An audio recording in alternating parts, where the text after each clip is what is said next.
Muito boa tarde, pessoal. Boa tarde, secretária. Estava ali acompanhando atentamente. Boa tarde, Marcos. Muito obrigada pelo convite, viu, gente? Marcos Brafman aqui, meu colega de AC Minas. É muito bom estar com vocês aqui nesse evento, com temas tão importantes. E fazer uma introdução desse assunto depois da palestra da Ângela fica até difícil, né? Acho que ela falou tudo que talvez eu ia falar. Para quem ainda não me conhece, sou vereadora de primeiro mandato aqui em Belo Horizonte, atualmente presido a Comissão de Educação. Desde o ano passado estou à frente da comissão e todo mundo sabe que a minha bandeira desde sempre, né, foi trabalhar a melhoria da aprendizagem na cidade. Acho que é chover no molhado falar que a gente quer ter uma melhor educação em Belo Horizonte.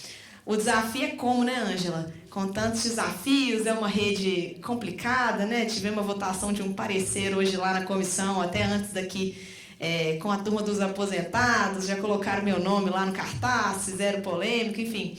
E a minha introdução aqui hoje é até para conversar muito de algo que eu já bati muito papo com a turma do Instituto Ayrton Senna, né, do Roberto, que vai falar para a gente aqui, sobre evasão, sobre qualidade da educação e também sobre esse desafio, que é um desafio que já existia antes, mas agora está mais presente, que é o da saúde mental nas escolas. Acho que sobre qualidade, né, a gente já tinha um desafio em Belo Horizonte em relação ao IDEB. Infelizmente, nossa capital não conseguiu bater a meta estipulada de qualidade da educação. Inclusive, a gente retrocedeu na nota. E é importante a gente olhar para isso e o que a gente vai fazer para melhorar essa qualidade agora que a gente tem 2 anos de pandemia nas costas, né? Já estava difícil e quando a gente fala em pandemia, o desafio das escolas fechadas foi um problema. Belo Horizonte teve aí mais de 400 dias de escolas fechadas. A Unesco já fala em retrocesso de 2 décadas na qualidade da educação no Brasil e a gente já tem 650 mil alunos fora da escola por causa desse período. E como combater o desafio da evasão?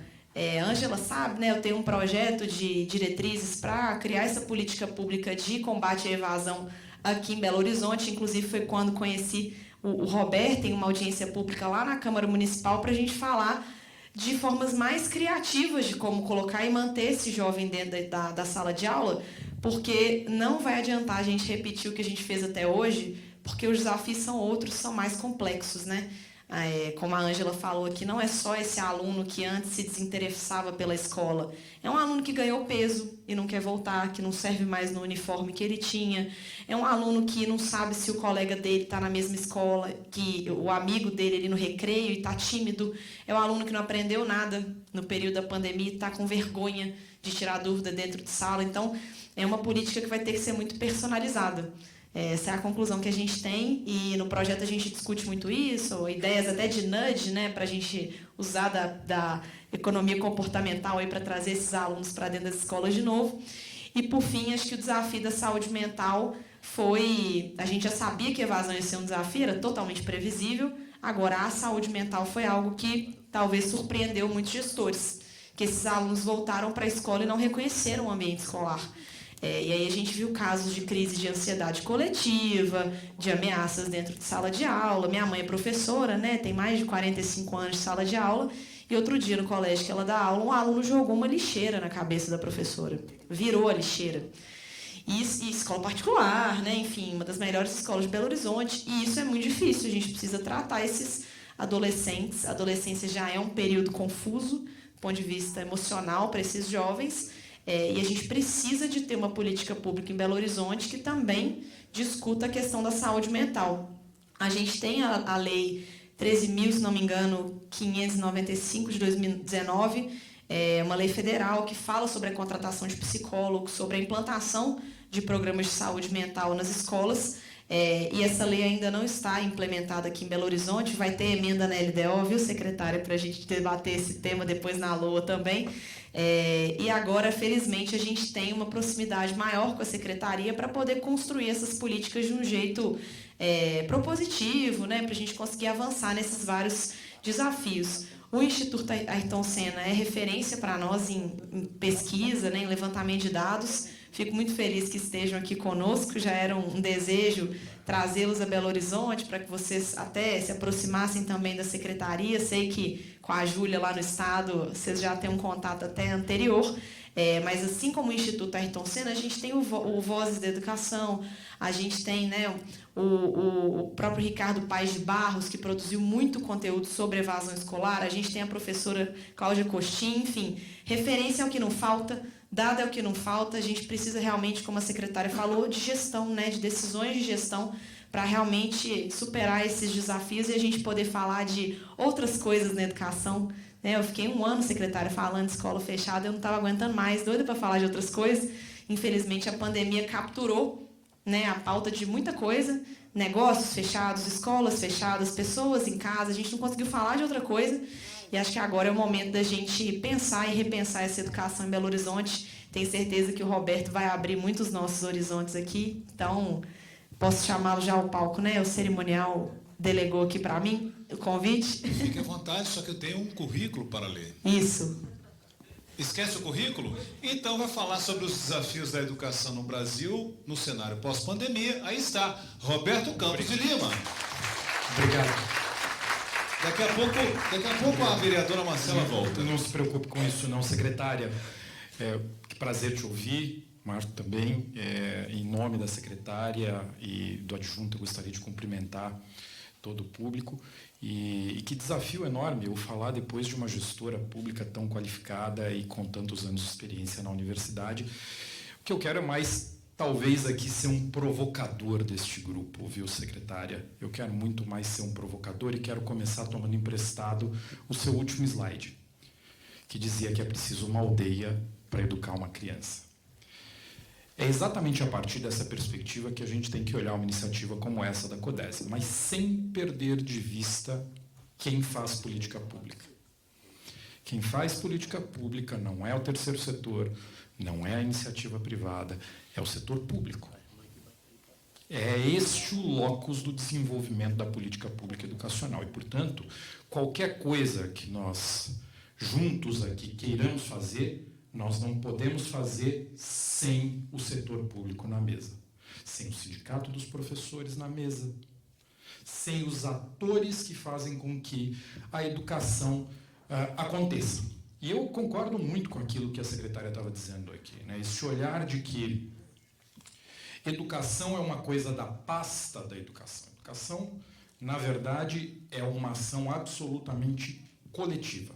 Essa é uma crença que nós temos no Instituto Ayrton Senna, já são quase 27 anos, atuando na educação, com foco na educação pública brasileira e fazendo isso sempre em parceria com o setor público. Essa é uma crença porque é a partir daqui que essa transformação acontece e é a partir da centralidade no educador, no professor, que nós vamos fazer a diferença. Como eu sei que nós estamos com a programação bastante apertada, eu talvez pule alguns slides aqui, mas eu fico absolutamente à disposição para a gente conversar. Esse é o único slide que eu vou falar sobre o Instituto Ayrton Senna. São quase 27 anos que nós atuamos. O Instituto, num determinado ano, viu, secretária, chegou a trabalhar com 1.500 municípios, 900 simultaneamente. E aqui entre nós, né? Não é papel do mundo fundacional atuar com 1.500 municípios. Este é o papel do setor público. Nós estamos falando de mais de 25% dos municípios brasileiros que, num determinado ano, o Instituto Ayrton Senna chegou a trabalhar. No entanto, nós tomamos uma decisão histórica. Nessa época, eu ainda não era vice-presidente do Instituto, eu era um consultor de educação, trabalhava com o mundo fundacional, trabalhei muitos anos com o Sistema S, estive um período, inclusive, no Sistema S, razão pela qual eu tenho especial cuidado ao falar da educação de jovens e adultos, e daqui a pouco eu quero trazer uns comentários a respeito disso. Mas, nessa ocasião, nós começamos a discutir o reposicionamento do Instituto para que o Instituto fosse cada vez mais uma organização com um olhar de evidências em educação. Como é que nós podemos trabalhar para empurrar a fronteira do conhecimento na educação, trazendo referenciais, discutindo esses referenciais com os pesquisadores, com a universidade, com os atores da educação no dia a dia, para que nós pudéssemos trazer inovações que pudessem mudar o quadro da educação no Brasil. A questão de educação no Brasil, da sua qualidade, ela não é nova, a questão do acesso não é nova, apesar daquilo que foi citado aqui pela secretária. Nós temos marcos legais absolutamente sólidos nesse país, inclusive alguns deles extremamente recentes, como a Base Nacional Comum Curricular, como o novo ensino médio.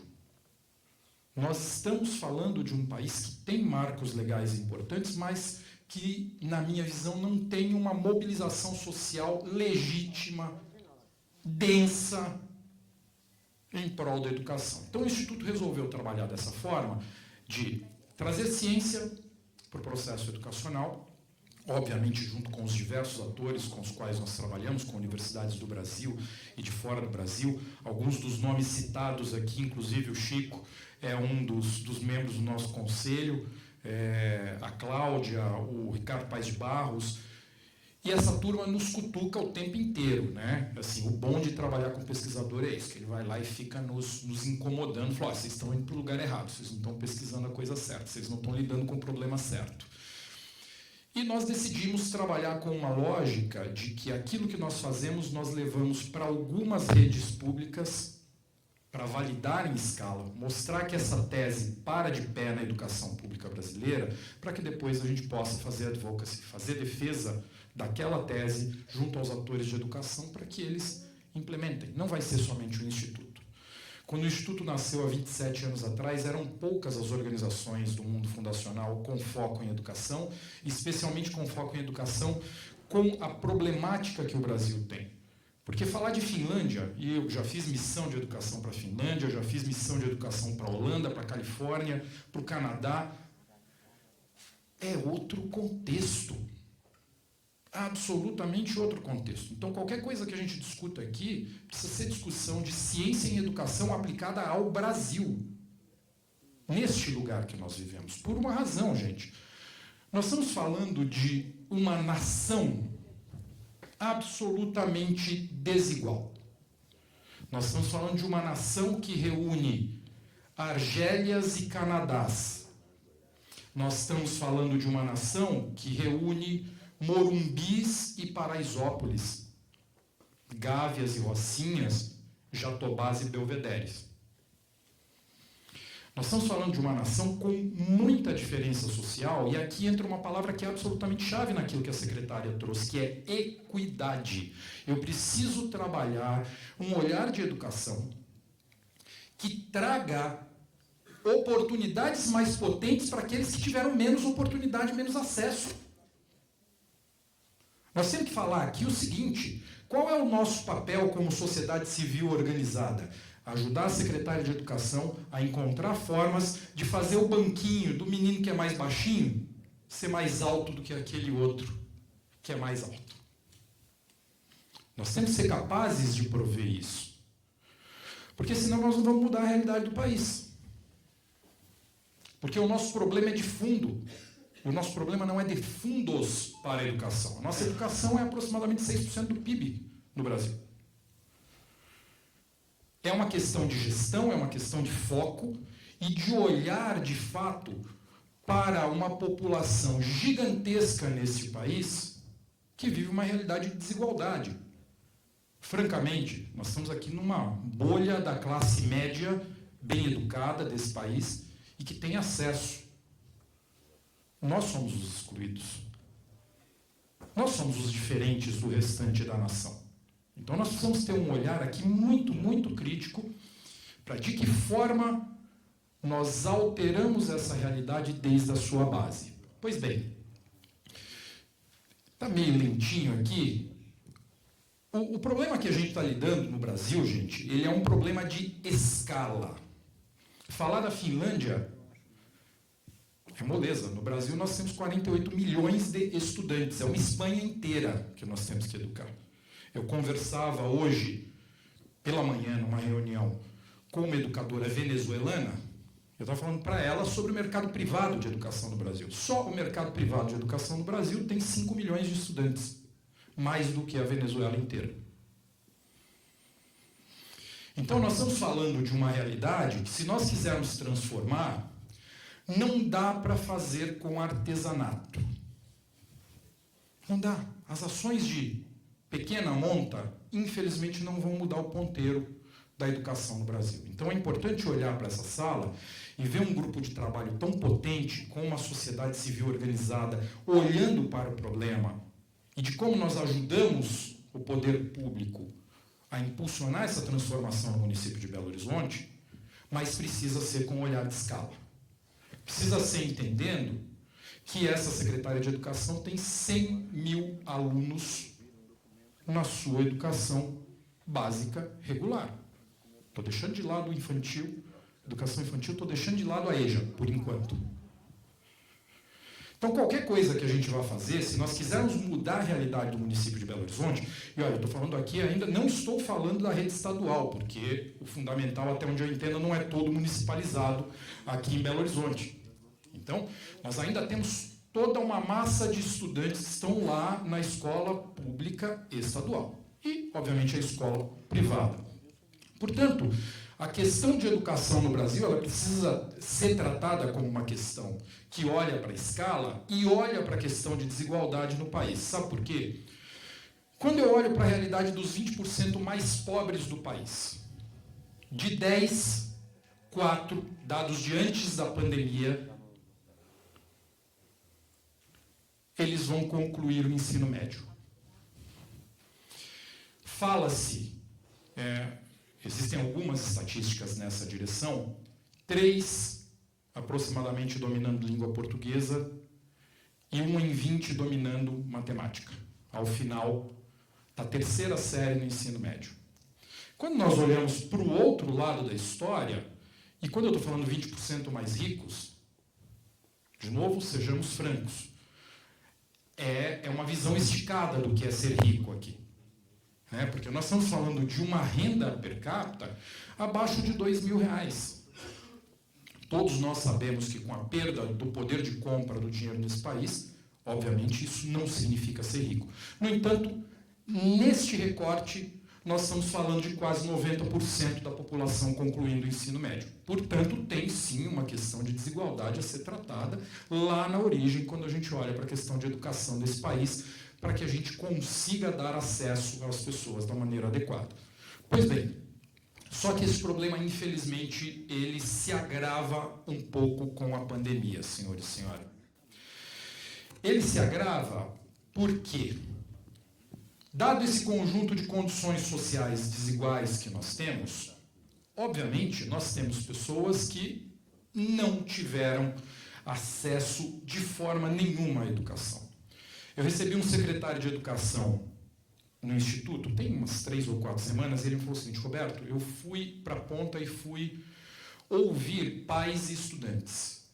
E eu recebi um caso de um pai, um único celular em casa, e ele chegava à noite e os 4 meninos tinham aula na educação infantil no único celular na casa. Infelizmente é isso, é um país que não tem acesso de forma igual. Essa não é a realidade do meu filho. E certamente não é a realidade dos filhos e netos de vocês que estão aqui. E me perdoem se eu, eventualmente, estou sendo muito duro na minha fala aqui, mas é porque eu não vejo outra razão para eu estar aqui com vocês que não seja para provocá-los para a gente realmente fazer mudança. Eu topo. Se vocês quiserem o Instituto Ayrton Senna, eu estou dentro. Mas nós vamos olhar para esse trem de maneira séria. Eu topo tomar um café, um pão de queijo. Confesso para vocês que eu gosto mais de um pão com linguiça ali da 040. Assim, devo confessar as minhas fraquezas e vai com Coca-Cola mesmo. Eu topo estar aqui com vocês, mas é importante que vocês entendam a seriedade do lugar em que vocês estão pisando. Eu não sou um educador de origem, viu, professora? Fui me apaixonando, fui tomando essa cachaça de pouco em pouco e agora ela não me larga mais. Agora, se eu entro nesse negócio com vocês, eu entro para a gente entender que tem muita coisa para mudar de maneira estrutural. O papel da sociedade civil não é simplesmente ficar mandando carta para o poder público para cobrar, não. Aí é fácil. O nosso papel é se juntar para fazer a diferença, e fazer a diferença em larga escala e com qualidade. Senão deixa a professora trabalhar lá. Deixa ela trabalhar e a gente não fica inventando moda, não.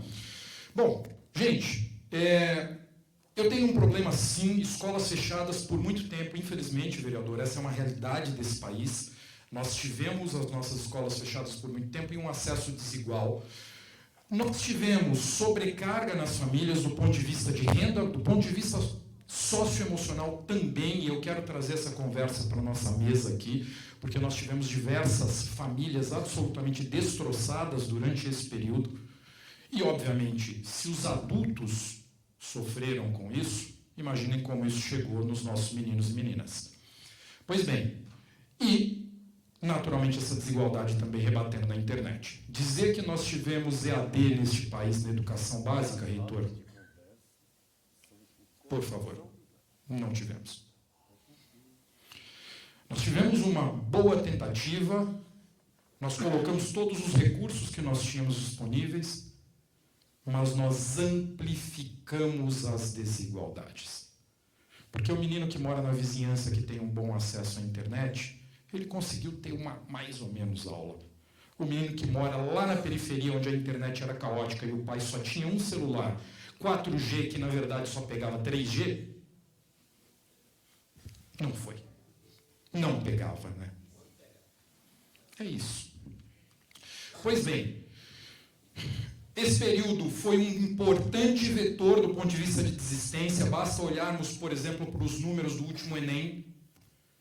Isso aconteceu porque esses meninos tinham dúvidas se teriam condições de prestar esse exame, e alguns deles, porque eventualmente tinham vergonha do próprio corpo.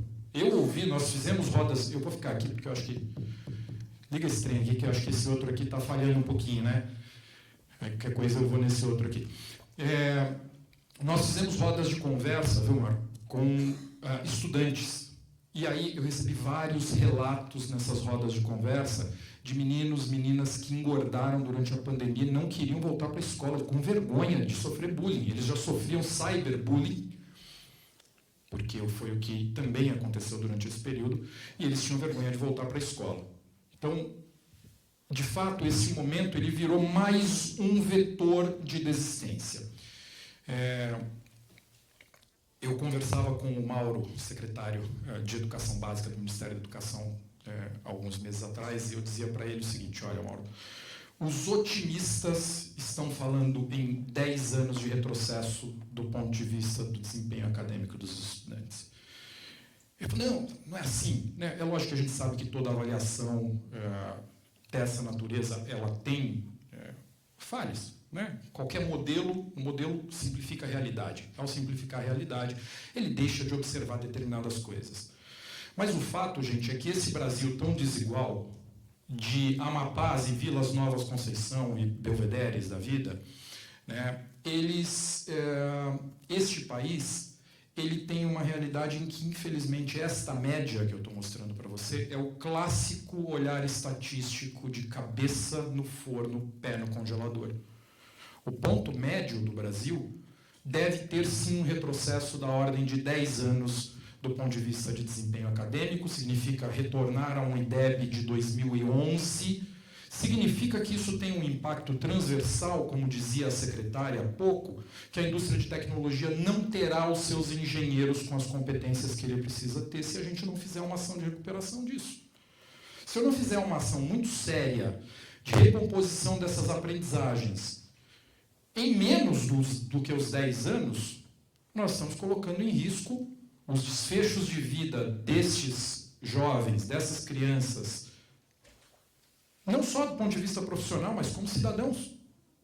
Não é aqui só uma questão de queremos olhar, estamos aqui, a iniciativa privada, queremos olhar para a formação do capital humano que nós precisamos nas nossas organizações. Não, nós não teremos cidadãos pensando criticamente em momento de fake news, secretário. Porque eles não sabem ler, eles não sabem escrever, eles não sabem interpretar.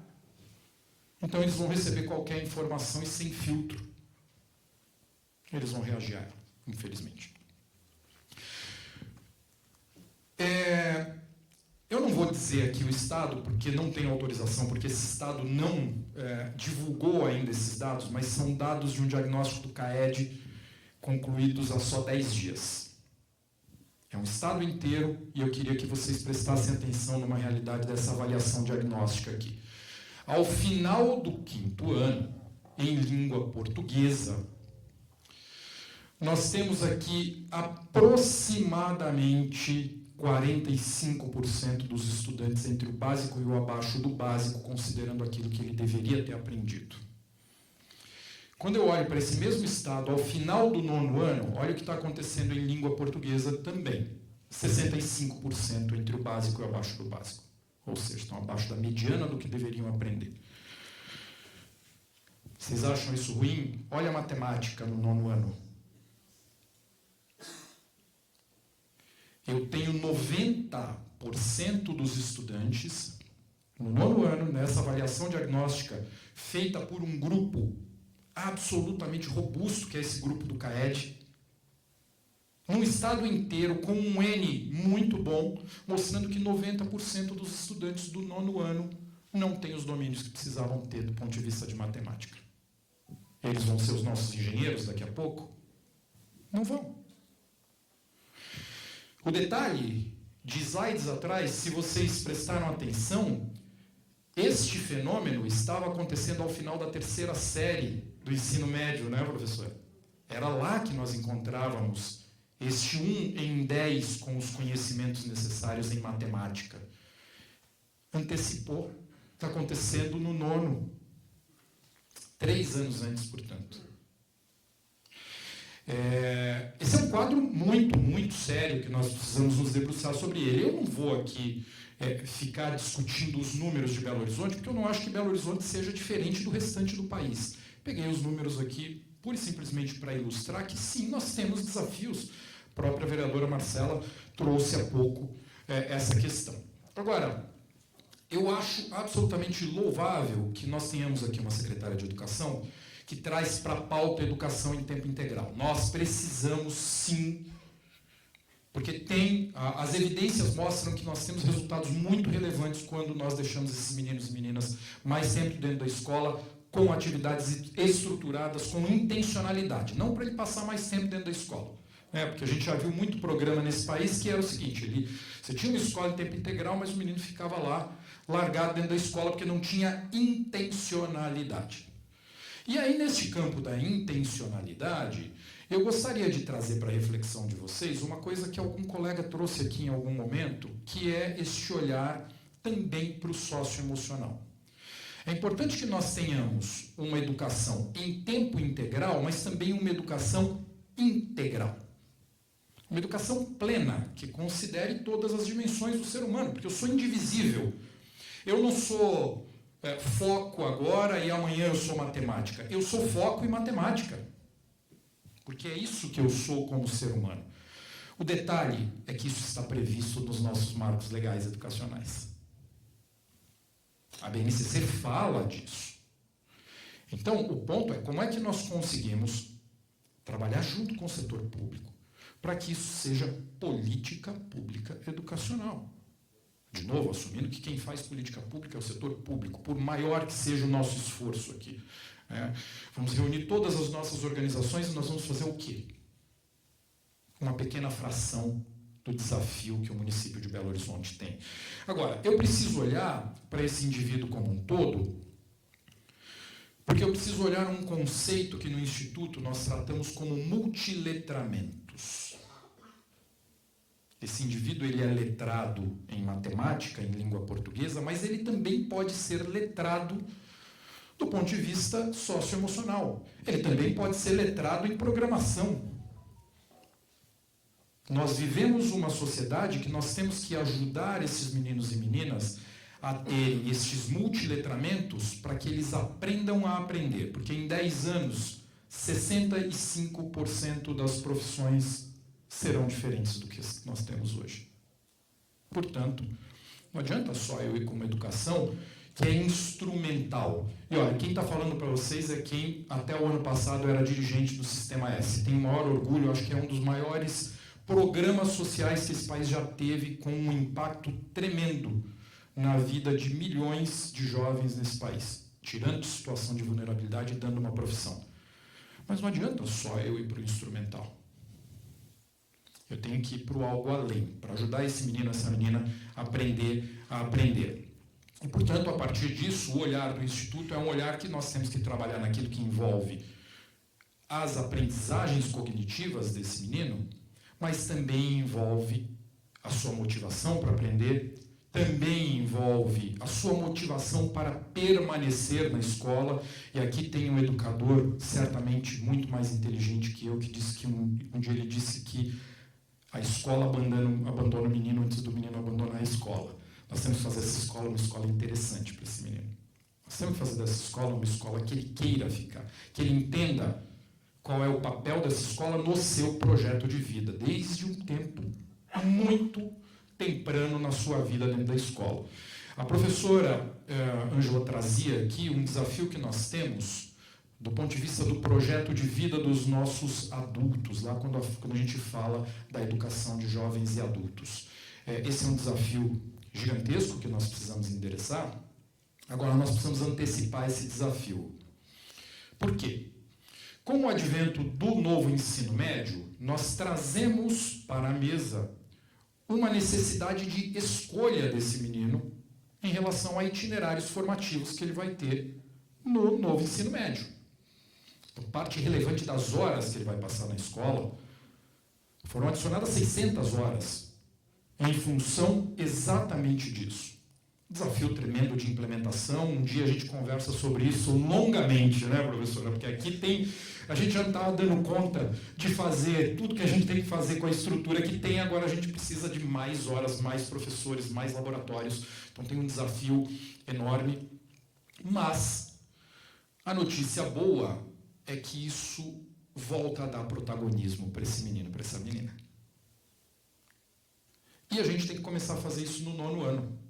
Porque algumas redes pedem que essa escolha seja feita já na primeira série no novo ensino médio. Esse é o caso de São Paulo, por exemplo.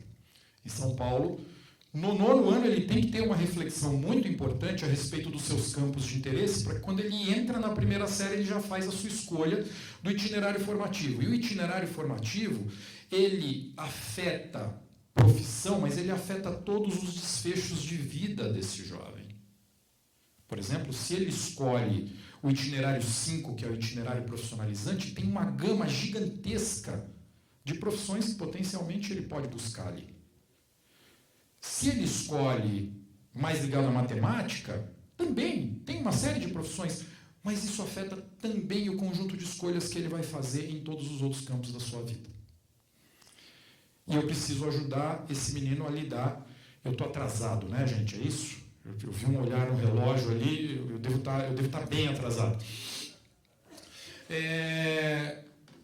Nós precisamos ajudar esse jovem a fazer essa escolha e que ela seja uma escolha informada, bem informada, que ela não seja um chute. Então a gente tem que dar os instrumentos para que ele faça essa escolha.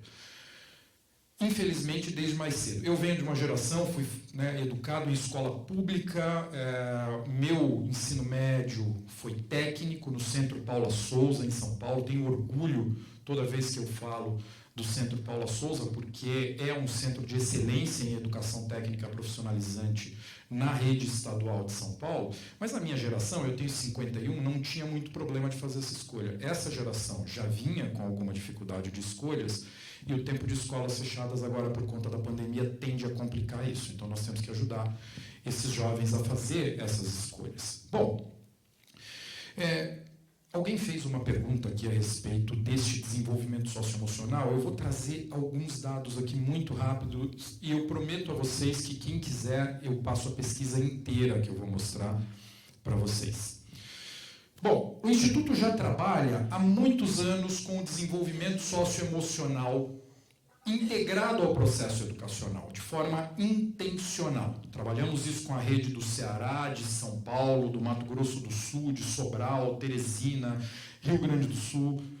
A lógica que nós enxergamos é que o desenvolvimento socioemocional ele é um pilar que viabiliza as aprendizagens. E por que nós falamos isso? Só porque um dia nós acordamos e fizemos um desenho bonito? Não. Porque a ciência mostra isso. Existem evidências muito sólidas de que quando eu desenvolvo foco como competência socioemocional, as aprendizagens de matemática desse menino se aceleram como se ele estivesse 3 meses a mais dentro da escola aprendendo.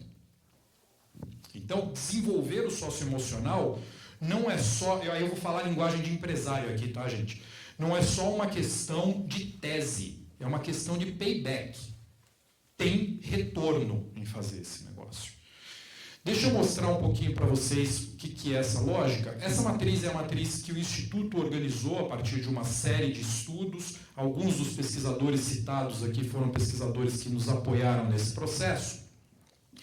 E aí nós fizemos um estudo em São Paulo usando a base do SARESP. A professora citou aqui para vocês o SAEB. O Estado de São Paulo tem uma avaliação similar, localizada no Estado. E nós fizemos essa avaliação usando os nossos instrumentos de avaliação socioemocional em um N de quase 700 mil estudantes. Portanto, do ponto de vista de base estatística desse teste, não há que se ter dúvidas. Agora, infelizmente, nós tivemos alguns achados muito preocupantes. Nós temos um volume maior de estudantes que indicam que não se sentem capazes ou são pouco capazes em diversas dessas competências socioemocionais. Só para citar 2 competências em 3 etapas do processo educacional. Estudantes do 5º ano, na mesma avaliação, em 2019, por exemplo, quando eu considerava a autogestão, ele indicava que ele estava num patamar dentro desta régua 5,6. Ele caiu para 4,9. Esse mesmo estudante em amabilidade, que afeta diretamente, por exemplo, a relação dele com o outro e afeta o bullying na escola. Olha quanto caiu, 9,8. No 9º ano, olhem como desabou a amabilidade. Lá no menino, na menina, no ensino médio, olhem o que aconteceu. O ponto, o que essa pesquisa mostrou, é que tem um declínio maior, inclusive, do que declínios detectados neste momento. Eu acho que tem muito para a gente aprender ainda sobre os declínios de aprendizagens durante esse período da pandemia, mas um declínio maior até mesmo que as competências cognitivas. É dizer para vocês que, infelizmente, esse período fez com que nós destruíssemos questões que são basilares para a aprendizagem e para a convivência. Educação, o processo educacional não é somente um processo de transferência de conhecimento, mas é um processo de aprender a conviver, de aprender a ser, para depois aprender a fazer. Ele vai ser um profissional, sim, mas para ele ser um profissional, gente, é preciso que vocês entendam que se ele não souber conviver, alguém disse aqui em um determinado momento que a gente admite pelo técnico, né, e demite pelo comportamental. Se ele não aprende a conviver, mas ele não está aprendendo a conviver num nível, enfim, não quero trazer tintas políticas para a minha fala, mas nós vivemos num país com um nível de intolerância absurdo. E aumentou. Depois da pandemia, isso aumentou de forma importante. Aumentou, afeta o nosso professor, afeta o nosso estudante. Afeta a família dele. Pois bem, o que acontece então? Se eu pego somente 2 competências aqui, que tipo de achados a pesquisa começa a mostrar para a gente? Que esses meninos e meninas dizem que têm dificuldade de cumprir aquilo que prometeu, que eles não se preocupam com o que acontece com os outros, portanto são menos empáticos, mais egoístas, deixa eu tentar salvar o meu aqui, que eles não conseguem terminar coisas que eles começaram, que eles não ajudam os colegas, que eles não conseguem estudar aquilo que tinham que estudar, que não se preocupa com o que acontece com o outro e que ele perde o foco. Ele começa a fazer alguma coisa e ele se distrai. Então, naturalmente, na hora que ele vai aprender, ele tem mais dificuldade. Passo aqui adiante só para mostrar para vocês uma coisa. Quando a gente separa das 17 competências que o Instituto organizou, e é importante dizer, o Instituto não escreveu essas competências. Ele fez aquilo que em pesquisa nós chamamos de meta-estudo. Ele fez um estudo agregando diversos outros, pegando as competências que tinham maior impacto no desenvolvimento desse estudante e nas suas aprendizagens. As competências que mais se repetem do ponto de vista de aprendizagem são a curiosidade para aprender, por exemplo. Esse menino, essa menina vai aprender línguas, vai estudar história, ele precisa dessa curiosidade para aprender. Sem o que ele não abraça esse tipo de aprendizagem. Responsabilidade, como eu citei anteriormente, envolve inclusive a capacidade dele de seguir um determinado plano. Empatia envolve a questão do bullying, mas envolve, por exemplo, se esse menino será ou não aquilo que a gente adora no mundo do trabalho, alguém que trabalha em equipe. Não é? A gente diz que a gente precisa de pessoas que trabalham em equipe. Determinação e respeito. Infelizmente, o que nós observamos é que existe queda importante em todas essas competências. E aí eu entro num outro tema que eu considero tremendamente caro para nós nesse momento. É o fato de que cerca de 70% desses estudantes apresentam algum sintoma de mal de ordem psicossocial. Depressão, por exemplo. Eu estou falando da rede de São Paulo, eu estou falando de um N nessa pesquisa de quase 700 mil estudantes. Quando nós divulgamos essa pesquisa ganhou a imprensa nacional semanas atrás, mas foi impressionante a quantidade de pesquisadores internacionais que passaram a nos procurar. Falaram, pelo amor de Deus, eu quero ver esses dados, porque a gente sabe. Não fizemos essa pesquisa, mas nós sabemos que isso deve estar acontecendo na nossa rede, na nossa realidade. Hoje, eu não sei dizer para vocês qual é essa realidade em Belo Horizonte, mas nada me faz acreditar que vai ser tão diferente daquilo que a gente está encontrando nessa pesquisa aqui em São Paulo. Porque nós estamos falando que esses indivíduos ficaram em um momento sob pressão psicológica extrema, sob isolamento, sem acesso à educação, sem acesso à convivência. Então, é natural que isso aqui aconteça. Portanto, nós precisamos de uma ação, de novo, intencional para corrigir essa realidade. 33% dizendo que não conseguem se concentrar, quase 20% dos estudantes dizendo que se sentem esgotados e sob pressão. Olha um vetor de evasão escolar e abandono aqui.